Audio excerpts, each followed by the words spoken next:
Chapter 1. The Arrival. The rain fell heavily over the small town of Hillcrest, creating puddles that reflected the sparse streetlights. Jake Malone's firm steps echoed on the wet sidewalks as he made his way to the town's only hotel. The detective, with his black overcoat and fedora pulled low, seemed like a mysterious shadow in the night. Jake Malone was a man of few friends and many secrets. With gray eyes that seemed to pierce the soul of anyone, he had an imposing presence. A former police officer, now a private detective, Jake had been summoned to the town by an anonymous letter that spoke of a murder at Hill House. The letter bore only one signature: a concerned friend. Upon arriving at the hotel, Jake was greeted by the receptionist, a thin and nervous man named Tom. Tom's trembling hands handed the room key to Jake, who ascended the wooden stairs that creaked with every step. "Good evening, sir. Do you need anything else?" Tom asked, trying to hide his curiosity. "No, thank you. Just a good night's sleep," Jake replied, giving a slight smile, more to reassure the receptionist than anything else. In the room, Jake lit a cigarette and looked out the window. Hill House was in sight, even in the darkness. The imposing mansion seemed to have an aura of its own, as if the night itself was afraid to get too close. He knew that the morning would bring questions and, with luck, some answers. The next morning, the rising sun painted the sky a deep red, as if foreshadowing the dark events to come. Jake headed to Hill House, an old Victorian-style building surrounded by ancient trees and a garden that had long been neglected. The door was opened by Lydia Thornton, the widow of the deceased businessman, Henry Thornton. Lydia was an elegant woman, with black hair and penetrating green eyes, always impeccably dressed. Her beauty was only rivaled by her air of mystery.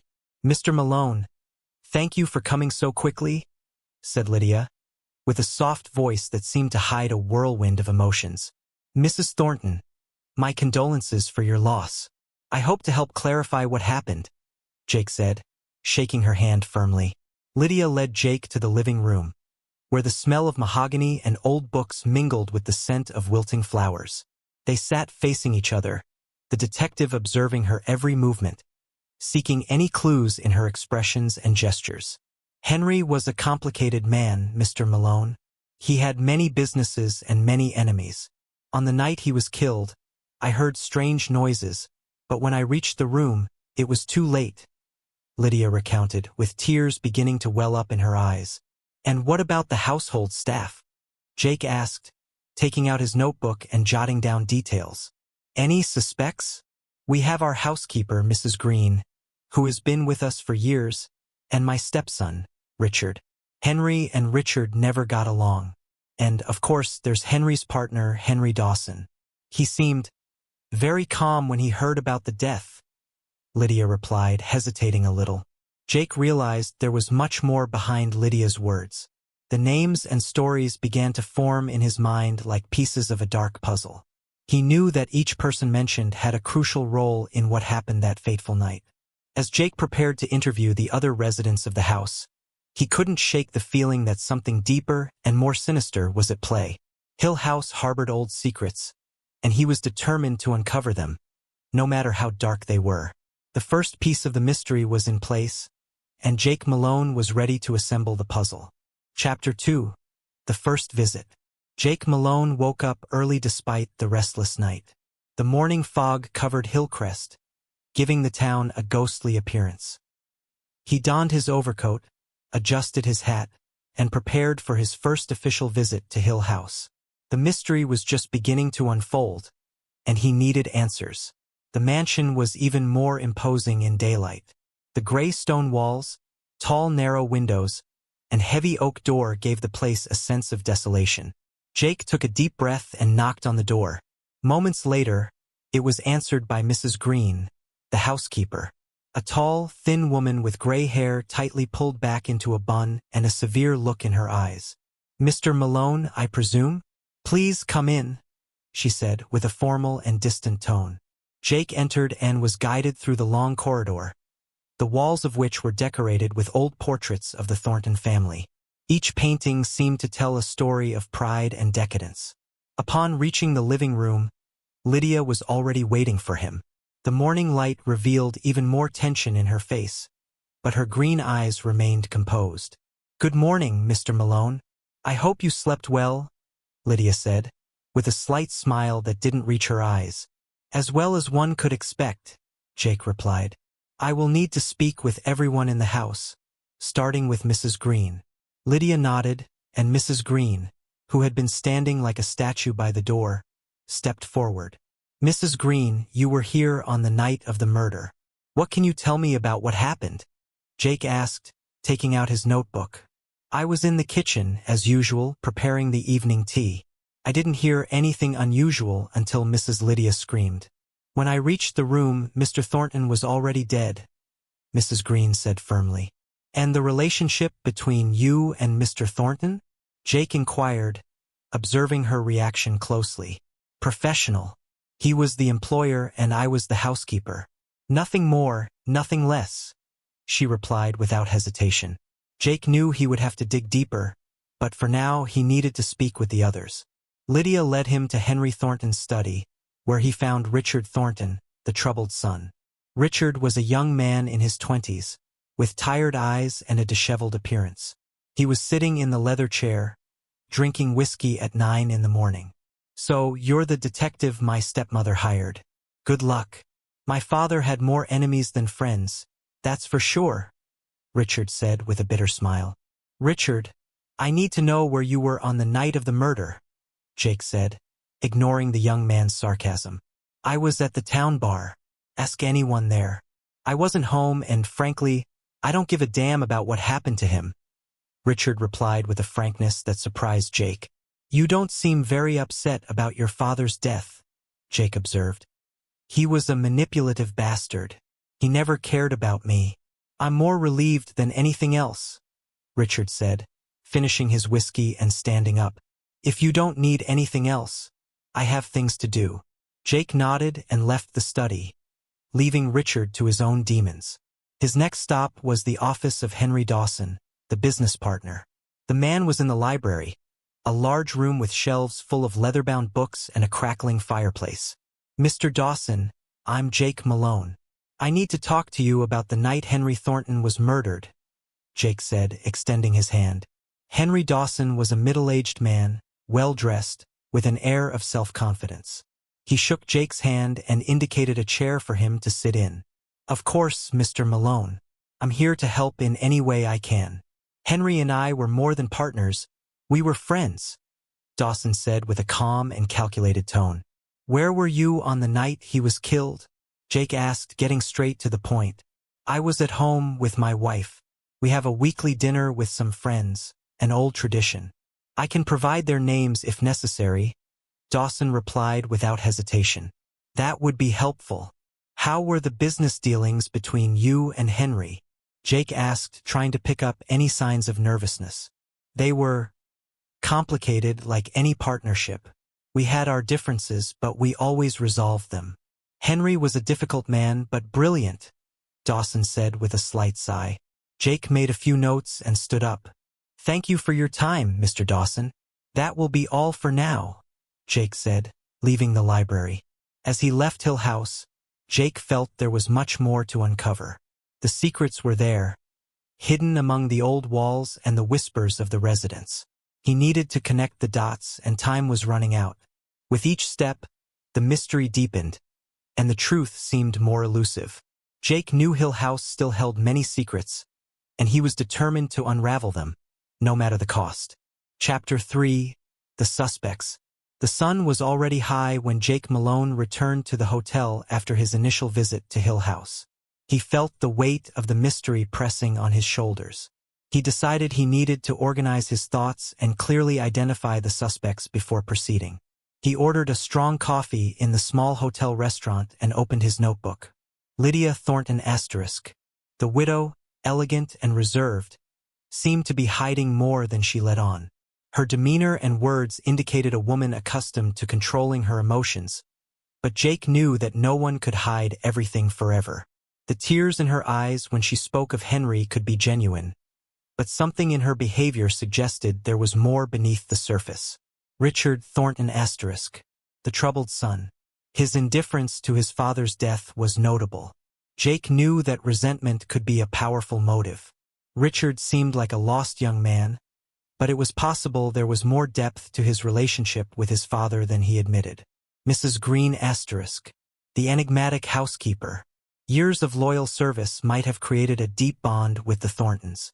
Her coldness and professionalism were typical of someone who knew the environment well, but this also made her a potential candidate to hide secrets or grievances. Henry Dawson *, the business partner. His calm and calculated demeanor indicated someone accustomed to dealing with high-pressure situations. According to him, his relationship with Henry was one of friendship and complicated business dealings. But Jake knew that complicated business often hid betrayals and fierce rivalries. After noting his observations, Jake decided it was time to speak with Lydia again and delve deeper into his investigations. He returned to Hill House, where Lydia received him in the living room. She seemed a bit more at ease, but there was still a noticeable tension in the air. "Mrs. Thornton, I need to understand the family and business dynamics here better. Can you tell me more about Richard and his relationship with Henry?" Jake asked, watching her reaction closely. Lydia sighed deeply before responding. Richard and Henry never had a good relationship. Henry was very demanding, and Richard always struggled to meet his expectations. This caused many conflicts over the years, Lydia explained, with a veiled sadness in her voice. "And what about Mr. Dawson? How were the business dealings between him and Henry?" Jake continued. Henry trusted Henry Dawson, but they had disagreements. Often, Henry was frustrated with Dawson's more conservative approach to business. "But I never thought it would lead to something so extreme," Lydia said, nervously wringing her hands. Jake thanked Lydia and asked to speak with Mrs. Green again. The housekeeper appeared in the room, rigid and with an impassive expression. "Mrs. Green, what was your relationship with Mr. Thornton?" Jake asked directly. "As I said before, professional. I did my job and he did his. There was mutual respect, but nothing beyond that," Mrs. Green replied without hesitation. Jake knew he would need more than direct answers to uncover the truth. He decided it was time to confront Richard again, this time more incisively. He found him in the library, where he was flipping through a book, seemingly oblivious to the world around him. "Richard, we need to talk. I want to understand better why you were at the bar on the night of your father's death." "Any specific reason?" Jake asked, sitting down across from him. Richard looked at Jake with a defiant expression. "I already told you, I was at the bar because I couldn't stand this house anymore. My father pressured me too much. Sometimes, I just needed some time for myself," Richard said, with a tone of voice mixing frustration and sadness. "But you know that doesn't help clear up what happened. I need the truth, Richard. Every detail matters," Jake insisted, not taking his eyes off him. Richard was silent for a moment, seemingly pondering his words. "Look, detective, my father had many enemies.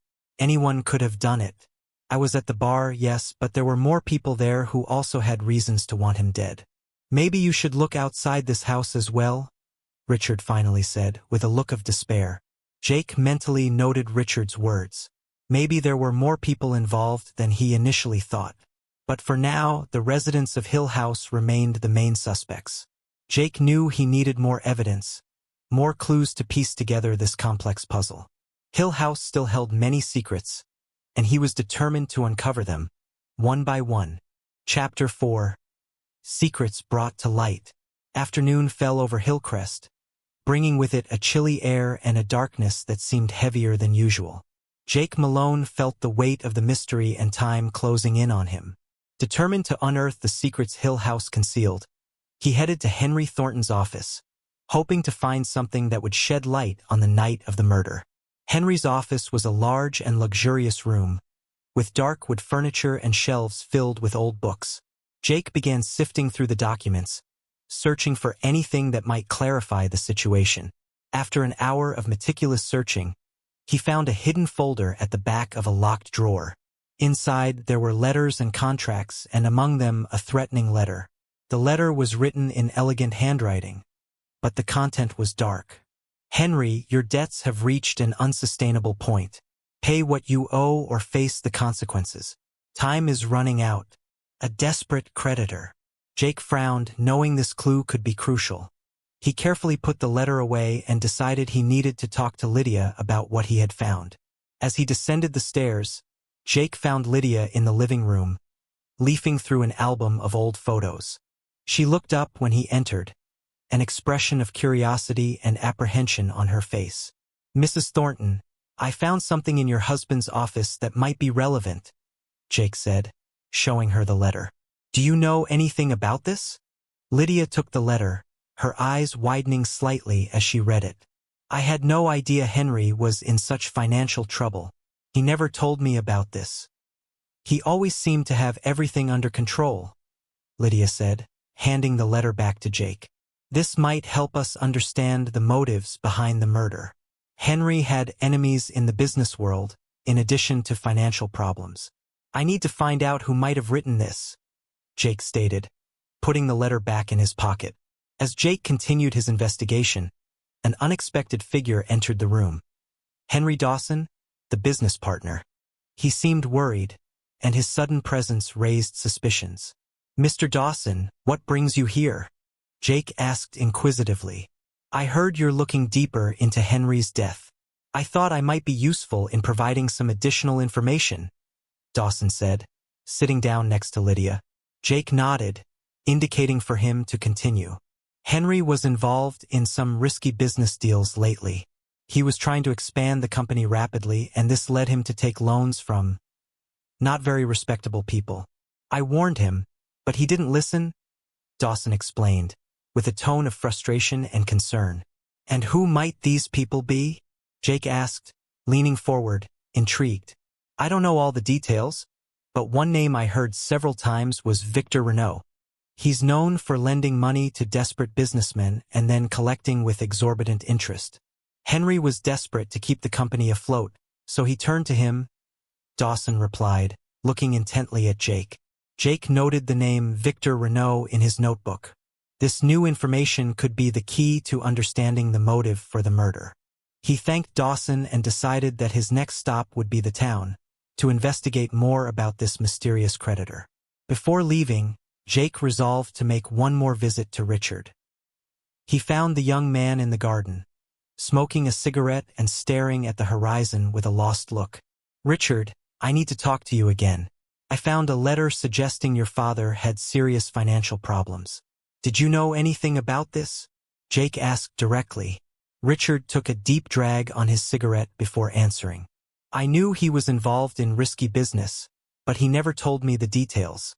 My father never trusted me with those things. I just know he was increasingly stressed and irritable lately.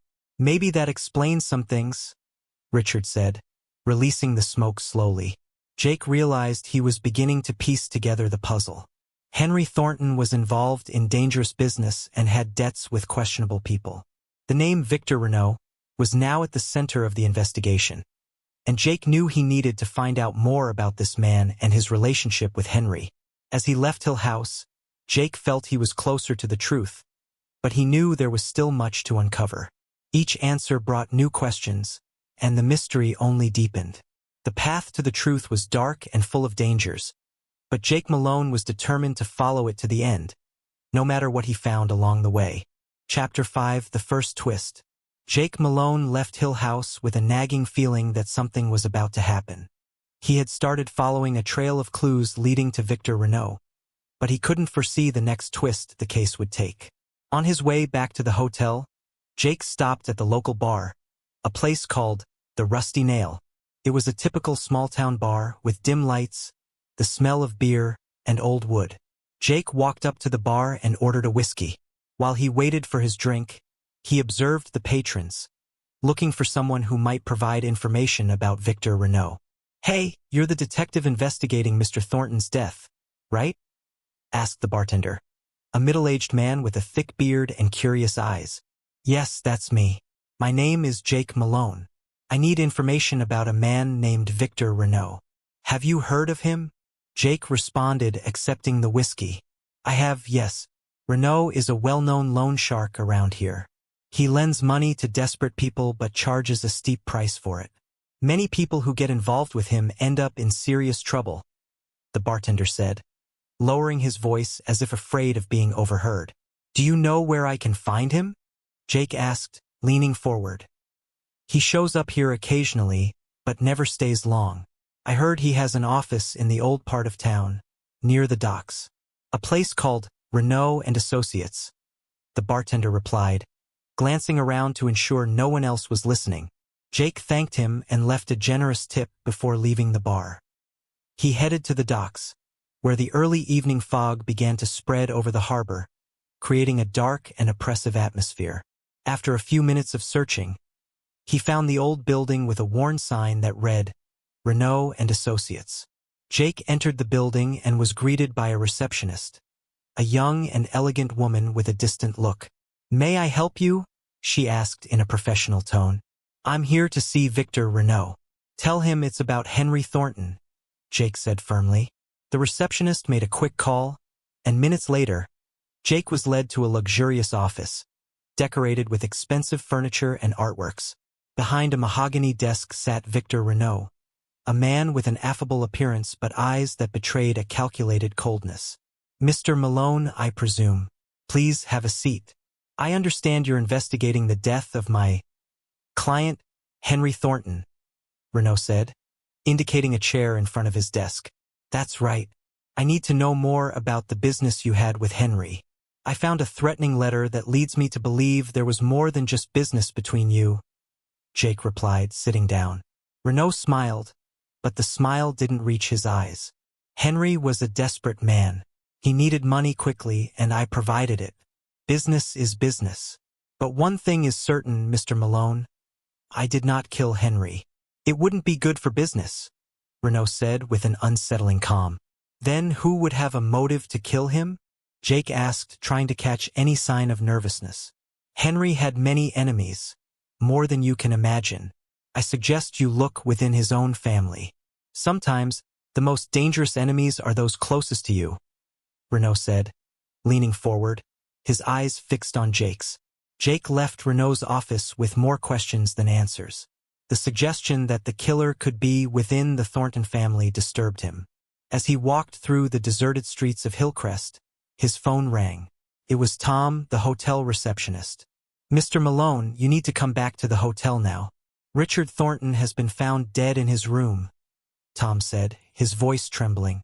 Jake felt a chill run down his spine. He rushed back to the hotel, where a small crowd had gathered. The local police were already there, and the scene was chaotic. Jake pushed his way to Richard's room, where he found the young man lying on the bed, a look of surprise frozen on his face. There were signs of a struggle and an empty pill bottle next to the bed. The chief of police, a burly man named Joe Simmons, approached Jake. Looks like a suicide, but something doesn't add up. We need your help to find out what really happened here, Simmons said gravely. Jake looked at Richard's body and then at the chief of police. This isn't suicide, Joe. Richard knew something that put him in danger. We need to find out what he knew and who wanted to silence him, Jake said determinedly. As the night wore on, Jake knew the case had just become even more complex. With 2 dead and many secrets, Hill House was shrouded in a web of lies and betrayals. Time was running out, and Jake needed to solve the mystery before anyone else was killed. Chapter 6. The Night of Revelations. The full moon illuminated Hill House with a spectral glow as Jake Malone approached the imposing mansion once again. The shadows of the trees danced in the garden, creating a perfect backdrop for the dark secrets he was about to uncover. Richard Thornton's death, initially thought to be a suicide, now seemed to be a central piece in a deadly puzzle. Jake knew he needed answers, and the night would be his ally. Upon entering the mansion, Jake was greeted by Lydia, who was visibly shaken by her stepson's death. Mr. Malone, please, find who did this, Lydia said, her voice trembling and eyes filled with tears. I'll do my best, Mrs. Thornton, but I need your full cooperation. Something much deeper is happening here, Jake replied, trying to calm her. Determined to investigate every corner of the house, Jake started with Richard's room. The environment had been untouched since the police arrived, and Jake knew the clues might be there, waiting to be discovered. After a meticulous search, he found a notebook hidden under the mattress. The notebook was filled with chaotic notes and scribbles, but one entry caught his attention. Found something about Henry and Dawson. Need to tell someone before it's too late. Jake frowned. What had Richard discovered? With the notebook in hand, he went to the library, hoping to find more clues. In the library, he found Mrs. Green, who was organizing some books. The housekeeper seemed even more tense than usual. Mrs. Green, what do you know about Richard? Did he mention anything strange in recent days? Jake asked, observing her reaction. Richard was a troubled young man, Mr. Malone. He was always restless, but in the past few days he seemed more paranoid. He said he was being followed, but I thought it was just his imagination, Mrs. Green replied with a worried look. Jake knew he needed to push further. There was something Mrs. Green wasn't saying. And what about Henry Dawson? What is his connection to this house? Jake asked directly. Mrs. Green hesitated, looking at the books around her as if searching for an escape. Dawson is here more often than I'd like. He and Mr. Thornton often argued about business, but there was something more personal. I don't know what exactly, but Dawson never seemed trustworthy to me, she finally replied. Jake thanked her and left the library, determined to confront Henry Dawson. He found him in Henry Thornton's office, where the man seemed to be reviewing documents. Mr. Dawson, I need to talk to you about Richard. He left notes suggesting he had discovered something about you and Henry. What can you tell me about this? Jake asked, entering the office without ceremony. Dawson looked up, visibly irritated by the interruption. Richard was delusional. He never understood the business Henry and I had. If he wrote something, it was pure speculation, Dawson said defensively. Jake approached the desk, placing Richard's notebook in front of Dawson. Then explain this. Richard believed there was something more between you and Henry. Something worth killing for, Jake said, his eyes fixed on Dawson's. Dawson looked away, nervous. Henry and I had our secrets, yes. He was involved in some business we preferred to keep away from the law's eyes. But I didn't kill him. That wouldn't make sense. Besides, Richard was getting involved with dangerous people on his own, Dawson said, trying to justify himself. Jake knew Dawson was hiding something, but he didn't have time for more direct confrontations. He needed concrete evidence. He left the office and decided to investigate the mansion's basement, a place everyone seemed to avoid.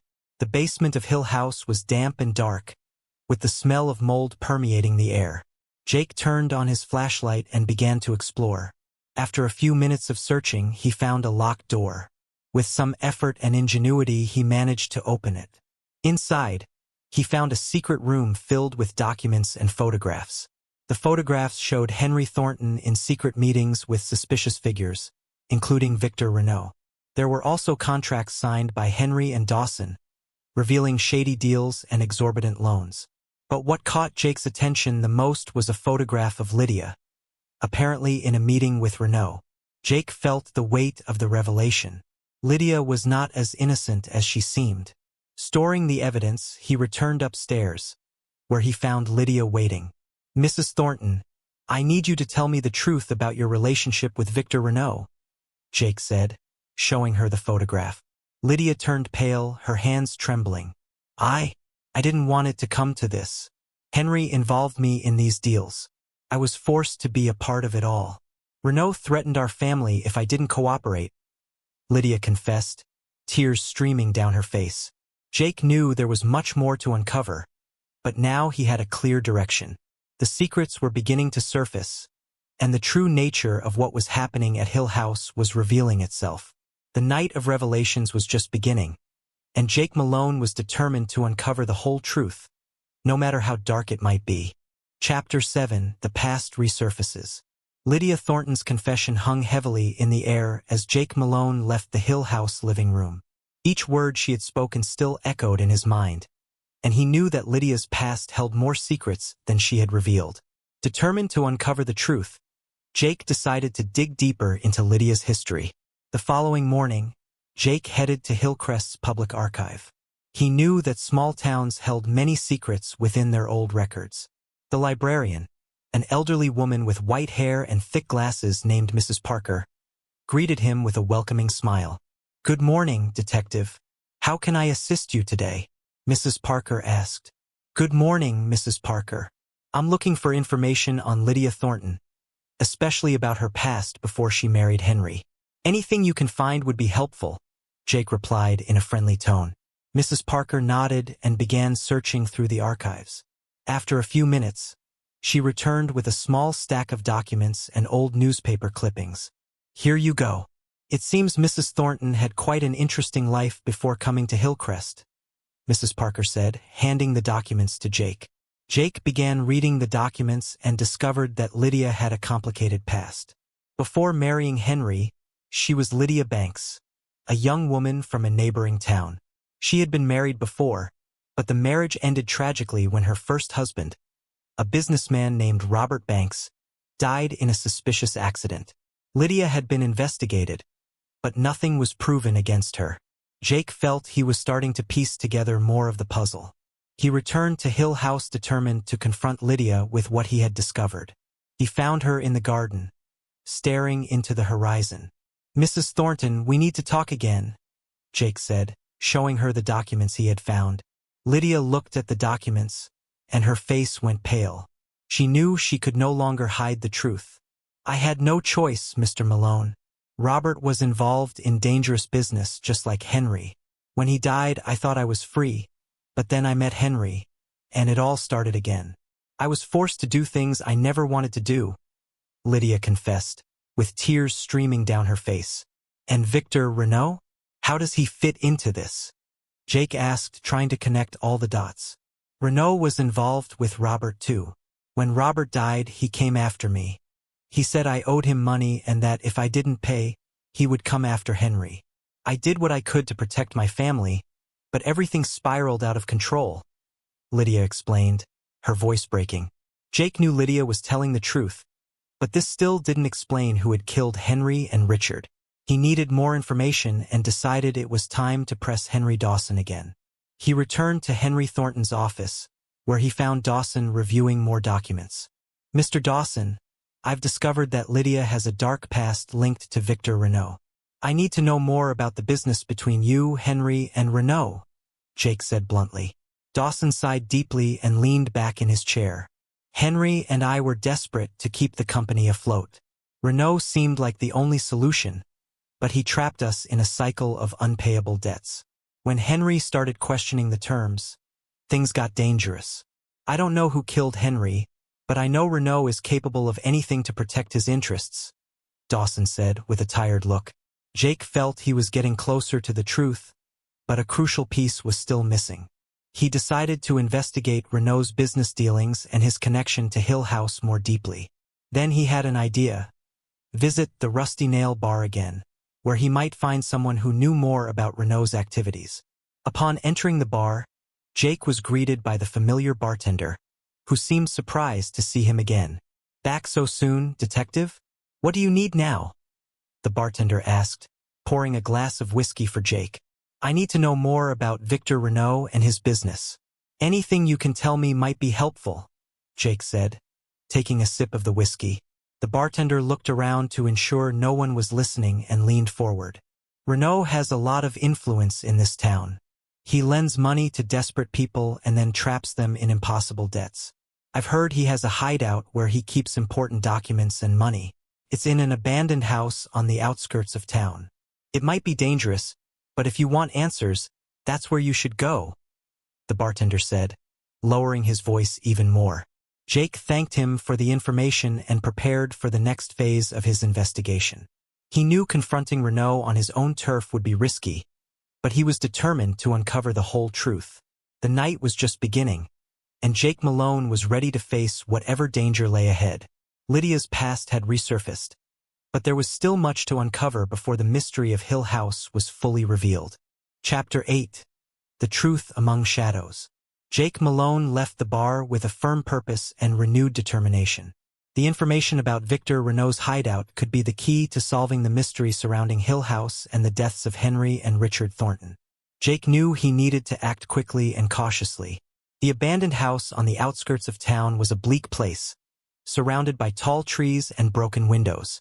Jake parked his car at a safe distance and approached on foot, moving silently through the night. The full moon provided a pale illumination, revealing the contours of a building that seemed to have been forgotten by time. As he reached the back door, Jake noticed it was slightly ajar. He entered silently, with his hand ready on his revolver. The inside of the house was dark and damp, with the smell of mold and rotten wood. Jake turned on his flashlight and began to explore, knowing he needed to find Renault's hideout. In the basement of the house, Jake found a room locked with a heavy padlock. Using his skills, he managed to open the lock and entered the room. What he saw left him speechless. Documents, contracts, and money were scattered across the table. But what caught his attention most were the photographs and letters linking Renault to Henry and Lydia Thornton. Jake began to sift through the documents, finding evidence that confirmed Renault's dirty dealings and the pressure he had put on the Thorntons. Among the papers, he found a recent letter from Lydia to Renault, begging for more time to pay the debts. The situation was more severe than Jake had imagined. While immersed in reading, he heard footsteps approaching. He turned off the flashlight and hid behind a pile of boxes. Two men entered the room, one of them clearly being Victor Renault. The other, a hulking brute with a scar on his face, seemed to be his bodyguard. "We need to clean this up before Detective Malone gets here. He's getting too close to the truth," Renault said in a cold and calculating voice. Jake knew he had to act. With a swift movement, he stepped out of his hiding place and pointed his revolver at Renault and his bodyguard. "I think I arrived just in time, Renault." "The party's over," Jake said with unwavering firmness. Renault slowly raised his hands while the bodyguard made a sudden move. But Jake was quicker and fired a warning shot that ricocheted off the wall, making the man stop. "Calm down, detective. We can resolve this in a civilized manner," Renault said, trying to maintain his composure. "You're going to tell me everything, Renault. Every detail about your dealings with Henry and Lydia Thornton. And don't try to lie, because I already know more than you think," Jake replied, approaching slowly. Renault sighed, knowing he had little choice. Henry was desperate. He got involved in business he couldn't sustain and came to me for help. Lydia got involved too, trying to protect the family, but the debts just kept growing. When Henry started talking about exposing our agreements, I knew he was a problem, Renault began. "So you decided to eliminate him," Jake completed. "I didn't kill Henry. He had many enemies, detective. But when Richard started poking around where he shouldn't, I had to take action." "He knew too much," Renault confessed with a cold look. Jake felt a wave of anger but kept calm. He needed more information. "And Lydia? Is she involved in the murders?" Jake asked. "Lydia did what she could to save the family, but she knew too much too. That's why I pressured her. She had no choice but to cooperate, but I don't believe she's involved in the murders. She just wanted to protect her son," Renault said with a hint of sincerity. Jake knew he had to bring Renault to justice, but he also needed to protect Lydia and discover who was really behind the murders. Tying up Renault and his bodyguard, Jake called the local police, providing all the evidence he had found. With Renault in custody, Jake returned to Hill House. He needed to speak with Lydia again, now that he had more information. Upon arrival, he found her in the library, still shaken by the recent revelation about her past. "Lydia, we need to talk. I know you tried to protect your family, but now we need the truth to resolve all this once and for all," Jake said with a compassionate tone. Lydia nodded, knowing she could no longer hide anything. "I did what I could, Mr. Malone, but the truth is Henry made many enemies, and someone in this house might be involved. We need to find out who," Lydia said with determination. Jake knew that the last piece of the puzzle was close. With Renault out of the picture, he needed to focus his efforts on the residents of Hill House. The truth was hidden among the shadows, but he was determined to shed light on it. Chapter 9. The Final Confrontation. The approaching storm brought a palpable tension to the air. Dark clouds and torrential rain heightened the sense of foreboding as Jake Malone prepared for the final confrontation at Hill House. He gathered all the residents and those involved in the main hall of the mansion, where the flickering lights cast long, distorted shadows on the walls. The atmosphere was thick with the expectation of what was to come. Lydia Thornton sat on one of the sofas, her eyes red from crying. Henry Dawson stood by the fireplace, his expression tense. Mrs. Green, the housekeeper, stood by the door with her arms crossed and an impassive expression. Lastly, 2 local police officers were present to ensure no one tried to escape. Jake positioned himself in the center of the room, exuding an air of determination. He knew this was the decisive moment, the time to unveil all the secrets and expose the truth. "Thank you all for being here. Let's resolve this once and for all." Jake began, his voice firm.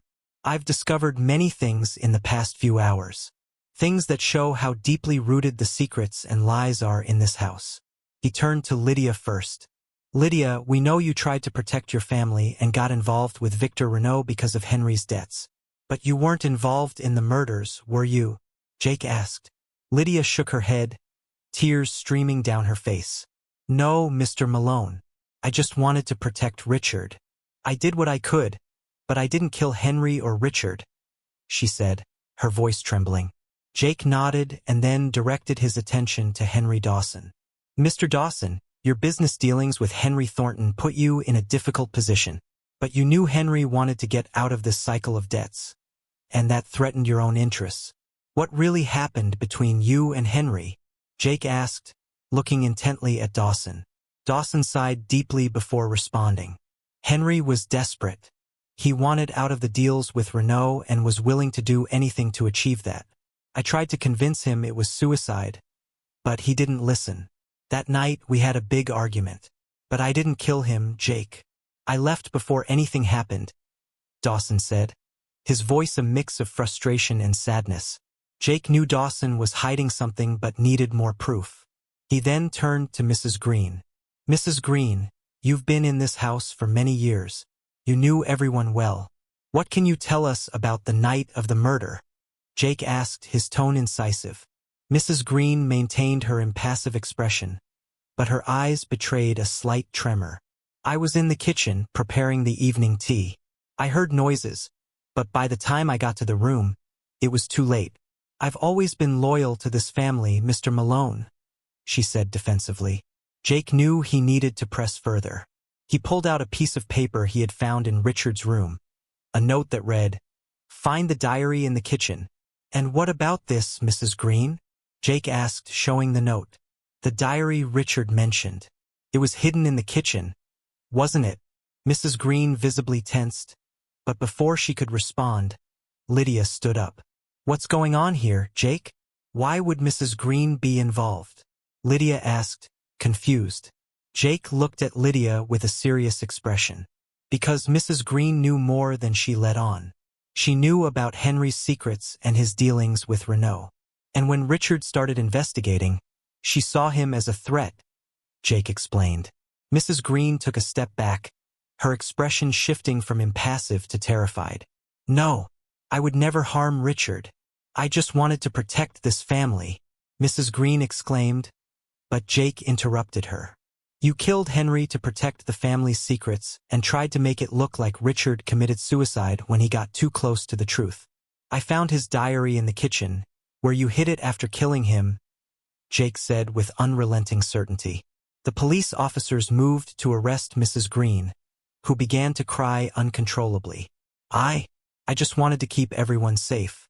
Henry was leading us all to ruin, and Richard, he was going to expose everything. I had no choice," she said between sobs. Lydia fell to her knees, crying, while Dawson watched silently. "The truth has finally come to light.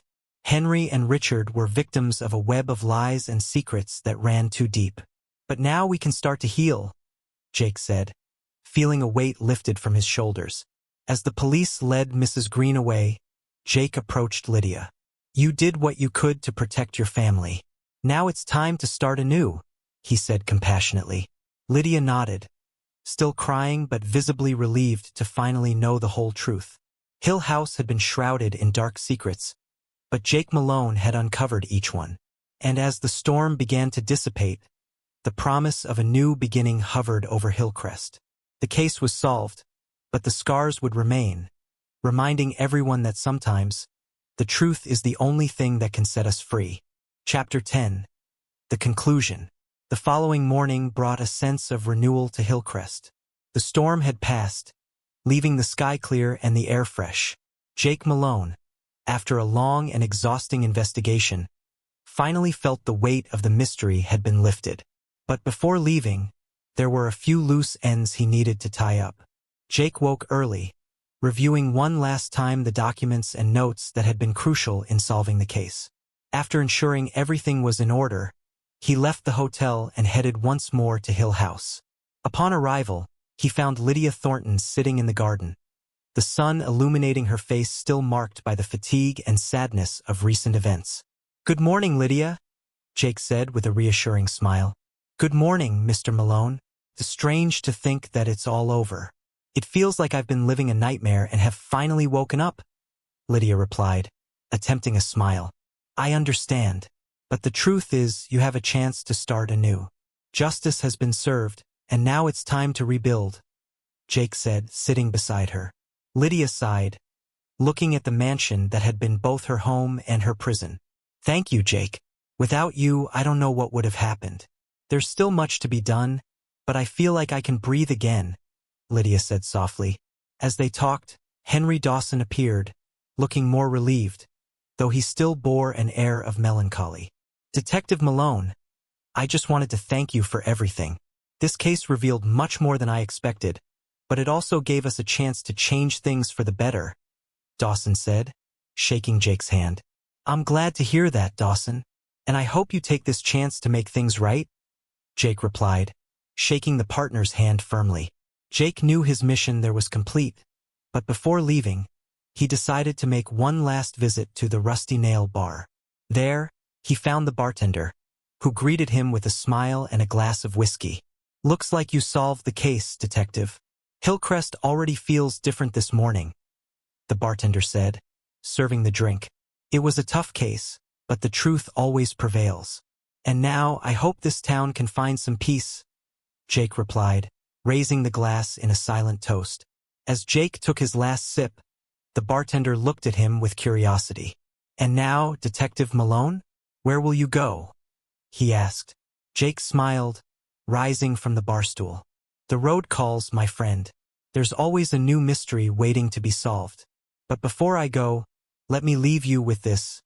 Never underestimate the power of the truth. It always finds a way to come out," Jake said, leaving the bar with a sense of mission accomplished. As he walked through the town, Jake noticed the grateful and respectful glances from the residents. He had helped clear the shadows that had hung over Hillcrest, and that was more than enough for him. He got into his car, adjusted his hat, and started the engine. As he drove out of town, Jake looked in the rearview mirror one last time, seeing Hill House in the distance, now bathed in the morning sun. Jake Malone knew his journey would never end. The world was full of mysteries, and he was always ready to unravel them. The road ahead was long and full of challenges, but he would face each one with the same determination and courage. And so, with a light heart and a focused mind, Jake Malone moved forward, knowing that wherever the truth needed to be uncovered, he would be there to find it. The end.